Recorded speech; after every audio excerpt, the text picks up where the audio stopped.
Tapi kalau ibu pergi tanpa bilang nggak apa-apa. Nggak apa-apa. Nggak dicari ibu kalau pergi di rumah walaupun nggak bilang, tiba-tiba ibu menghilang, dia nggak nyari-nyari ibu. Kalau misalnya pas dia mau melakukan sesuatu, dia cari. Misalnya dia mau pipis, kalau mau pipis kan dia bisa bilang.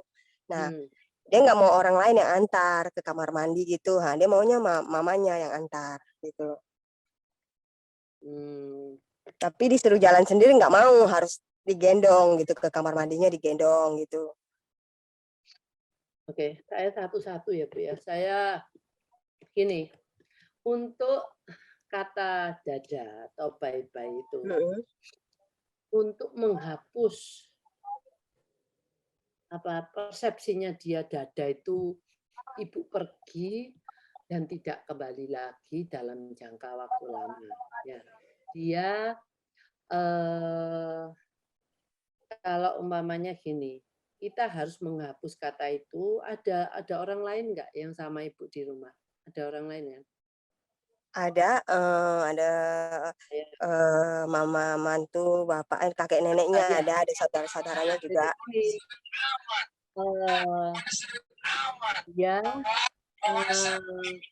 ibu bilang dada atau bye-bye, tapi hanya kayak umpamanya ibu masuk kamar terus keluar lagi. Gitu tahu? Ibu pakai kain kayak dada, terus ibu tutupin kain, ya. Tutupin kain kan dia kan mungkin kan yang agak kan dia nggak lihat ibu. Dada, terus ibu toh, terus kayak ya sebentar, terus nah ibu kan ada kan. Jadi itu dia ngomong dada itu nggak apa-apa. Nggak sampai harus kita pertama ya ibu tutup aja, dada. Terus ibu lihat lagi, terus ibu lihat juga, nah ini ibu lagi. Jadi supaya kan itu cuma 1 detik loh Bu. Mungkin ibu nutup itu 2 detik, nutup dengan kertas atau dengan selendang. Nah, supaya dia persepsinya nggak ada bermain-main sama dia. Sekarang kamu yang tutup, itu yang bilang dada, dia yang bilang dada. Terus kamu tutup, nah kelihatan lagi, gitu loh Bu. Oh iya, coba saya lakukan untuk mengeluarkan kayak kita bermain cilukba itu loh Bu. Oh iya. Nah, tapi ini kan dada. Ngomong dada kan pertama Ibu, dada, tutup ya. Nah, Ibu di sini. Sekarang ganti siapa adiknya atau saudaranya. Jadi dia merasa loh, nggak apa-apa, iya dada nggak apa-apa. Nah, nanti kita ajarkan dada yang bye-bye yang sebenarnya. Sementara ini kita buat permainan gitu loh. Dan jangan memakai kata itu untuk kalau mau meninggalkan dia. Kita pakai bagian bermain dulu. Oh iya. Jadi apa ya? Iya, Nanti baik. kalau sudah oke, baru kita dia sudah nggak trauma lagi, ya baru kita ajarkan dada atau yang benar gitu loh. Tapi anak ini sebenarnya penuh ketakutan. Pasti dulu ya Ibu ikut protokolnya Dokter Ali ya? Iya, Ibu minum semua suplemennya, terutama minum? Iya. namanya Biostrat itu Bu. Jadi supaya dia agak kuat gitu ya. Ini kan cuma dari saya itu untuk mengubah persepsinya yang dia selalu ketakutan, mudah ketakutan terhadap sesuatu. Karena yang dia kayaknya takut ditinggal, pengennya semua dibantu gitu ya. Iya. Sekarang nanti setelah itu kalau itu sudah selesai, Ibu sekarang kalau dia cari Ibu mau ke kamar mandi, jangan mau gendong. Ayo kita jalan sama-sama ke kamar mandi. Gitu, Bu. Oh iya. Ya, karena nanti anaknya akan makin besar, kita nggak akan bisa gendong terus. Iya, makanya dari itu saya bilang, aduh ini sudah mau besar ini, gimana ini kalau minta gendong terus? Iya, coba Ibu seperti itu. Jadi Ibu temenin dia, tapi tidak gendong, ya. Iya. Dituntun gitu Bu, dituntun untuk ke kamar mandi bersama-sama. Iya. Ya. Oke ya Bu ya. Iya, makasih lagi Bu masukannya. Yuk, makasih. Selamat sore. Dari Mama Gilang. Anaknya umur 18 tahun sampai sekarang belum hanya bisa membeo atau mengulangi padahal selalu diajari bicara. Namun apa yang kita bilang dan dijalankannya. Pertanyaan saya apa masih bisa?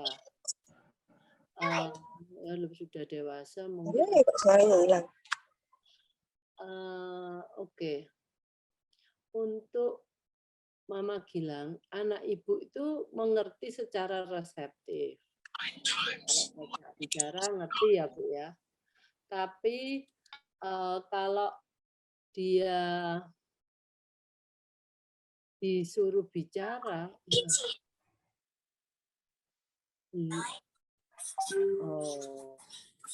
gini loh Bu, anak ibu bisa ini enggak membaca enggak? Untuk Mama Gilang gini, kalau dia bisa membaca, dia memang membeo, mengulangi apa yang diajarin. Tapi di ibu kalau mau dia ngomong namanya haus saja ya. Saya tahu dia haus ya. Saya hanya bawa botol ini. Bawa gelas lah isinya air ya. Terus dia pastinya kita tahu dia mau minum. Yang kita harapkan dia ngomong haus atau minum. Itu kata verbal pertama. Ya. Kalau dia bisa baca, Ibu kasih tulisan haus atau minum. Setelah itu kasih berikan. Berikannya dikit aja. Jadi umpamanya supaya untuk ini berkali-kali ya. Saya kasih airnya cuma dikit. Mana ya? Segini ya. Kan nggak cukup nih, orang haus cuma segini. Saya minta dia baca haus. Terus dia ngomong haus. Ya, saya kasih minum sedikit. Saya tahu masih kurang. Saya ambil gelasnya lagi, saya tuang air lagi, terus kasih gini. Kayaknya kita menawarkan dia, apakah kamu masih mau minum air? Ya, kita ngomong gini. Dia pasti akan tunjukkan lagi kata itu. Kalau dia bisa langsung ngomong haus, nah, dia kita kasih lagi. Kalau dia masih nggak bisa, ya kita kasih kata-kata itu lagi. Nah, kalau dia nggak bisa baca, ada orang di belakang dia, bukan saya. Orang di belakang dia akan membisik, haus. Dia akan ngomong haus, baru kasih minum dikit. Ya toh? Ini kan sudah fungsional. Saya kasih minum dikit lagi. Mau? Bilang apa? Mungkin gitu. Dia sudah tahu. Oh, haus. Nah, kalau nggak bisa, orang yang di belakangnya tuh ngeprom lagi. Haus. Tapi jangan cepat-cepat kasih bantuan. Kira-kira 5 detik baru dibantu ya. 1, 2, 3, 4, 5. Berarti yang belum manu. Kita bantu. Bantunya bisa dari yang di belakang, bisa kita. Nah, kalau nggak bisa, dia dibantu lagi. Sampai karena cepatnya, Ibu mungkin taruh beberapa gelas yang sudah ada isinya. Di sini ada 3-4 gelas. Supaya saya mau cepat-cepat kasih dia, supaya dia masih mengingat kata apa yang harus dikatakan tadi untuk mendapatkan air ini. Ya, itu caranya dia mencoba menarik dia untuk melakukan satu permintaan secara verbal yang fungsional. Jadi nanti dia kalau mamanya haus lagi, dia harus ngomong haus. Gitu. Ibu mamanya Gilang gimana? Mama Gilang. Iya. Iya. Kira-kira ngerti nggak yang saya tadi maksudkan? Iya, paham, Bu. Nah, jadi itu Ibu bisa lakukan di banyak hal. Mungkin yang paling Ibu tahu dia memerlukan dan beritahu cara mintanya gimana, gitu loh. Iya, Bu. Tapi kalau memberitahu enggak bisa cuma sekali. Iya. Coba bolak-balik, Bu. Nanti kan saya 1 hari minum berapa kali? Kan banyak. Iya. Nah, Ibu pertama haus dulu. Mungkin air atau minum. Ibu mau cari apa? Kata mana yang lebih mudah buat dia? Air, minum, atau haus? Minum. Minum, oke. Iya. Jadi kita konsep minum. Nah, kita berapa? Mungkin kadang-kadang pakai 2 jam lagi kita melakukan itu lagi. Mungkin Ibu minum dulu. Enak ya. Habis itu mau. Tapi bukan, ini Gilang ya. Gilang mau. Dia kan harus ngomong minum. Nah, kalau Ibu enggak ngomong juga enggak apa-apa. Kita kayak ngiming-ngiming dia gitu. Mau, tapi enggak ngomong secara verbal. Kita enggak harus ngomong. Iya. Jadi kita tunjukkan, kan dia sudah tahu, oh aku pengen minum. Nah, kita tunggu apakah dia memberikan respon. Jadi kita tunggu, jangan cepat-cepat ngasih bantuan, nanti dia akan prompt dependent. Prompt dependent-nya gini, tunggu. Saya menunggu bantuan. Nah, bantuannya dikurangi setiap kali dengan ngomong minum. Orang belakangnya ngomong minum. Atau Ibu terus ngomong. Nah, kalau dia enggak bisa, ya kita bantu. Minum. Nah, minum sedikit, kita ngomong, apa? Ngomong lagi, gitu loh. Jadi kita maunya dia itu dalam ini, kalau bisa dia dikasih ngomong minum sedikit, kita ambil lagi. Bilang apa lagi? Minum. Bisa kasih lagi. Minum. Kasih lagi. Sampai dia itu hafal. Oh iya. Oh, jadi kalau mau ngomong itu, minta itu minum itu harus seperti itu. Sudah Ibu sukses 1 kata. Aplikasikan ke yang lain. Ya. Oh iya, Bu. Oke, Bu. Oke, Bu. Terima kasih, Bu. Yuk, mari. Ibunda Al-Wafi dari Bintang. Oh, gini Bu, Ibu ambilnya itu. Iya. Umur berapa ya Bu? Al-Wafi ini umur berapa? Umur 4 tahun 6 bulan, Bu. 4,5 tahun. 4,5 tahun. Dia apakah anak yang gampang trauma? Iya, Bu. Agak trauma dia. Kalau mau Bu, ya masukin RS. Kan ini mau diambil Bu. Iya, itu pernah dia sakit kan, terus dirawat di rumah sakit. Itu mau pasang infus saja harus 3 orang, 4 orang. Nah, ini yang ngambil itu harus cepat, Bu. Jadi gini. Iya, saya kesulitannya di situ, Bu. Nah ya itu. Jadi Ibu harus cari perawat yang tangkas. Semua sudah siap, ya. Iya. Dia sudah main sama es batu. Kan agak Iya. kebas. Nah, habis itu langsung Ibu yang menarik perhatiannya dia, yang satunya lagi si susternya, 2 orang ya, 1 pegang ininya, langsung pegang pas. Nggak bisa ngomong, oh iya, Ibu yang ngajak ngomong dia. Siapa namanya? Wafi ya? Iya. Wafi, kamu mau kasih makan makanan yang disukai? Ya, dia tapi kasih dikit-dikit ya. Iya. Yang orang itu juga ada di sana, dia pegang-pegang tangannya, mungkin apa ya namanya, dipijat-pijat, dia suka. Iya. Yang satunya sudah siap.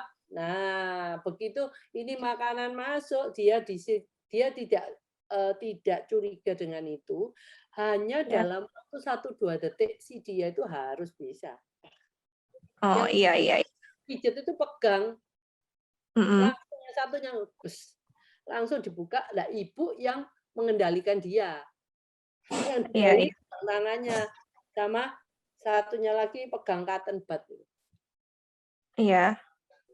Gitu, Bu. Jadi cari Iya. orang yang gerakannya cepat. Iya. Kalau di rumah sakit misalnya kita mau ini, itu ngomongnya apa ya, Bu? Mau ambil darah untuk tes DNA apa gimana ya, Bu? Bingung saya, Bu. Saya biasanya invite susternya aja datang ke rumah. Oh gitu. Ya, nggak usah itu. Susternya aja ambil ke rumah. Ada suster-suster rumah sakit kan bisa di-invite di rumah. Oh gitu, iya iya Bu. Jadi diajak ke rumah aja ya Bu ya? Ya, tapi ibu itu harus biasakan dia. Dia kalau ada orang asing kan dia pastinya ya, agak-agak. Iya, agak-agak nggak mau. Nah, jadi Bukan gini. takut dia, tapi nggak mau kayak nggak mau deket-deket gitu kayak. Iya. Gitu Bu. Jadi ibu itu kalau enak itu digendong sebenarnya. Digendong. Nah, digendong dihadap sini, tangannya pasti satunya pasti di belakangnya kita, satu kan di luar ya, yang di belakang itu yang diambil. Nah, itu kalau Iya ya Bu. itu gampang pegangnya kan 4 tahun ya, harus Iya. ada mungkin bapaknya yang bantu atau Iya. dipegangin. Dan itu Iya. yang intinya itu yang ngambil darah itu harus cepat. Iya. Nah, tunjukin ambilnya itu cuman kayak orang ngambil apa jenis darah loh. Kalau kita darahnya A, Mau golongan darah, iya. darah, Ngambil ya golongan darah. itu kan cepat kan dikasih ini. Kayaknya gini, pertama kali mungkin semua dikasih alkohol. Dia ngomong main-main ya, semua kasih alkohol. Terus habis itu pokoknya yang terakhir jarum itu baru terakhir dia sudah pegang langsung. Itu orangnya harus cepat. Jangan orangnya ya sebentar. Karena yang paling enak di sini, Bu. Di sini itu banyak, dan pada waktu dia mau masukkan jarumnya itu harus ditekan supaya tusukan jarumnya itu dalam. Jadi darahnya gampang menggumpal. Kalau nanti menggumpal, ibu lagi harus tusuk lagi. Iya. Gitu. Jadi jadi darahnya nggak boleh menggumpal ya? Loh, iya kan kita kan pasti kalau umpamanya nanti kalau lebih dalam darah yang akan keluar lebih banyak. Iya. Nah, ini enaknya jangan ditelunjuk di jari tengah ini loh, Bu. Ini banyak dagingnya. Terus mungkin sebelum itu dipijit-pijit Bu ini ya. Aliran. Nah, terus habis itu dikasih alkohol toh, dia kan juga masih nggak tahu. Habis itu pada waktu sudah dikasih alkohol, kita ngomong siap toh sama yang si susternya itu. Ayo cepat sudah. Oke, ibu ajak dia ngomong kan ini di belakang. Langsung, ayo Bu, yang satu pegang ini, yang satunya ibunya juga susternya. Iya Bu. Jadi itu tergantung susternya. Susternya itu harus yang senior tapi jangan tua. Kalau terlalu tua dia gerakannya juga lamban. Kalau terlalu junior dia ketakutan. Iya, ngadepin anak begini. Nah, ibu ambil yang kira-kira 40 tahun lah, 30 tahun, 40 tahun itu sudah lumayan. Dia punya 10 tahun jadi suster dan orangnya memang yang cepat gerakannya gini. Ya. Iya. Iya, Bu. Sukses. Iya, terima kasih, Bu. Sama